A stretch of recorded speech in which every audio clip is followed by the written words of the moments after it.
Pak Long memang asal sini lah. Lahir sini. Saya bukan dari sini. Lahir di mana? Saya dari Padang. Padang. Indonesia. Ya, Sumatera.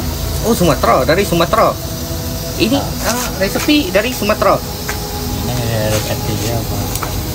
Dari belajar sini. Masuk Daru. Mak saudara saya kedai sini. Oh, ibu saudara. Belajar resepi dari dia lah. Kita tengok je, kita belajar kan ada. Tengok, lepas tu belajar sendiri lah, buat sendiri. Belajar sendiri tengok. Macam orang buat kopi ada apa? Ada gula, kopi.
Ini motor ni saya beli awak ingat ada Tanjung Malin jauh Puchong.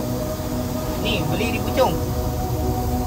Jauh. Lepas tu datang sini bawa sendiri ataupun Highland.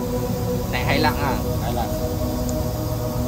Bayar berapa waktu tu? 250. 250 daripada Puchong ke sini.